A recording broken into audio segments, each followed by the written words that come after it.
Hello Beshies! Welcome ulit dito sa aking channel at isang loan app na naman ang pag-uusapan natin na pwedeng makautang hanggang 25,000 pesos at halos 6 months yung terms na ino-offer, kaya daw happy ang lahat ng mga umutang dito. Diba? So happy nga ba talaga? I mean, masaya ba talaga or okay nga ba talaga utangan yung loan app na ito? Ayon nga sa pambungad nila, like merong maximum or available loan amount agad-agad na 25,000 pesos, may mababang interest daw or low interest, mahabang payment terms up to 180 days or halos 6 months na payment terms, at 3 minutes lang pwedeng ma-approvehan nga daw ang ating loan application. Kaya naman, sinubukan ko ulit na din-download yung app at ayun nga, sinubukan kong utangan. Pero bago natin ituloy, panoorin nyo muna ito. No time to apply for a bank personal cash loan? Yana's here to help you. I assist pre-qualified clients with basic monthly income at least 25,000 per month. Hassle-free at walang fee. Lahat ng process sa bank gagawin. 2 to 5 banking days lang approval. Loan up to 2 million. Email amawanyana@gmail.com or message my FB page, Yana Insta Review. Note, qualifications may vary subject to the bank's terms and policies. Going back, Happy Cash, itong i-share ko na naman sa inyo, loan app na pwede nyong ma-access sa Google Play Store. At itong Happy Cash nga mga beshes, mayroong 4.8 na reviews na star, diba? So parang okay siya utangan kung dito nga tayo magbe-base para umutang sa loan app na ito. Pero ayun, tama pa talaga, I mean, legit ba talaga na nag-apply yung naglagay ng 4.7 star or empleyado nila, diba? So ayun nga mga beshes, chinek ko itong loan app nila at sabi, itong loan app nila ay, at yun nga, transparent, fair nga daw at 25,000 pesos yung pwedeng mautang. So, ganun din kasi yung pambungad nila or pambungad ng kanilang loan app nung dinownload ko ito sa Google Play Store.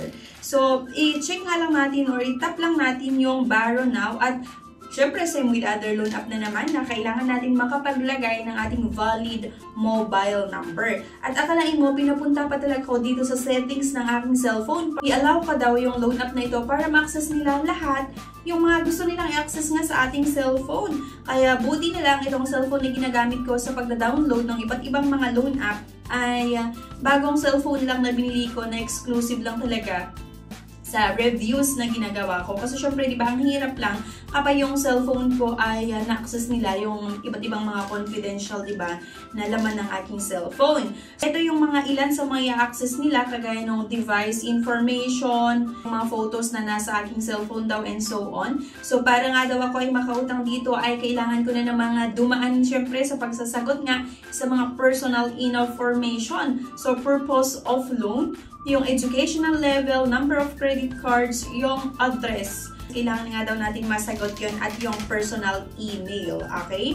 So, kagaya nung lagi akong sinasabi din sa iba't ibang mga reviews na ginawa ko na mag-ingat po tayo sa paglalagay, syempre, ng ating mga infos.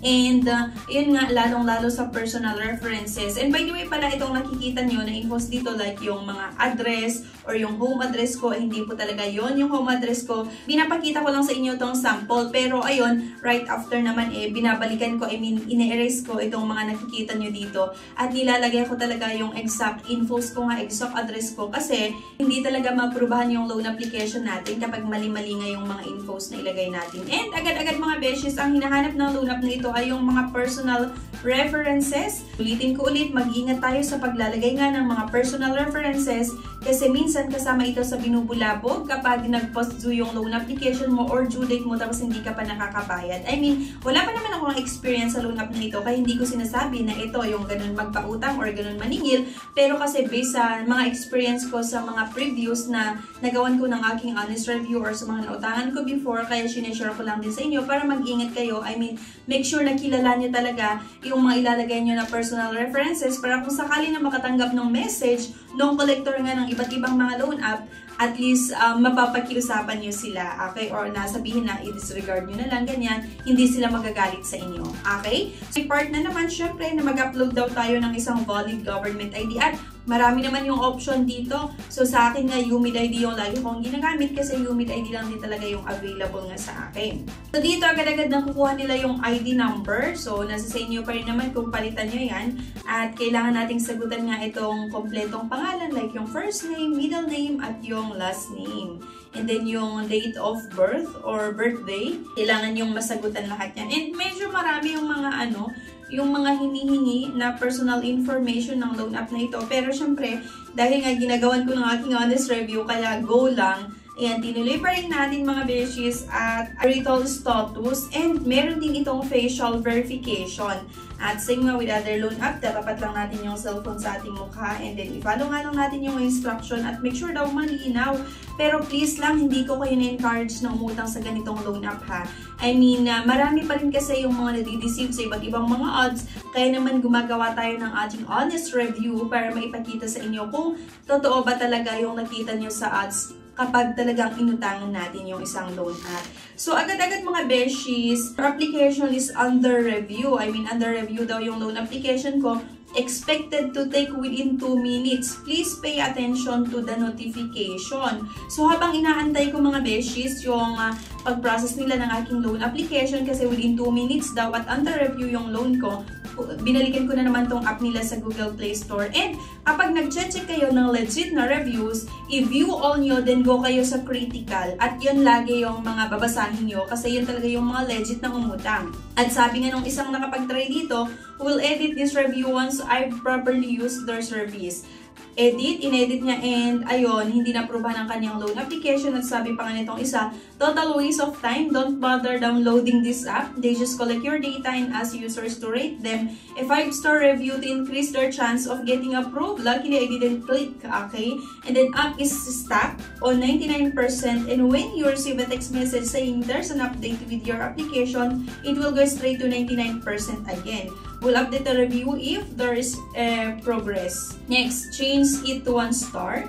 Keep on saying need to repay as the balance is too high. I already paid more than 1,000 for the repayment and only have 1 repayment left, which is 300 plus, but still unable to reloan. The review within 1 star rating and testimonies are correct, not recommended, a waste of time, hotline are unreachable either. So, marami yung nagsasabi dito na parang kinokolekta lang daw nito yung mga infos kasi, I mean, nag-i-stuck minsan sa 99%, hindi na nagpo-proceed yung loan application.